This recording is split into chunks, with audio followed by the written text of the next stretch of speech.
എന്റെ പിറകെ നടന്നാലുണ്ടല്ലോ. കുഞ്ഞുനാളി ഞാൻ കുറച്ച് നിന്റെ പിറകെ നടന്നിട്ടുണ്ട്. 5-6 നാരങ്ങ മിഠായി വാങ്ങി തന്നിട്ടുണ്ട്. അത്രേ ഉള്ളൂ നമ്മൾ തമ്മിലുള്ള ബന്ധം. അത് അന്നേ അവസാനിപ്പിച്ചതാ.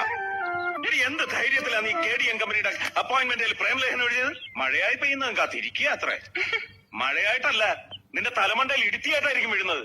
മനസ്സിലായടി? വന്ന വേഴാമ്പലേ. ഇതിനു വേണ്ടി നീ കൂടെ വന്നത്. കണ്ണേട്ടം വാങ്ങി തരുമ്പോഴേ ഇതിനൊരു സ്വാദുള്ളൂ. ചെറിയ ചെറിയ വികൃതികളൊക്കെ കാണിക്കുന്നത് എന്തിനാന്നറിയോ? തല്ലാനാണെങ്കിലും കണ്ണേട്ടനൊന്ന് എന്റെ അടുത്ത് വരുമല്ലോ. ദേഷ്യപ്പെട്ടിട്ടാണെങ്കിലും എന്റെ അടുത്ത് 2 വാക്ക് മിണ്ടുമല്ലോ. സന്തോഷായി. പിന്നെ എന്നെ ഒന്ന് തിരിച്ചു കൊണ്ടുവിടോ നമ്മള് നിന്നെടുത്ത്.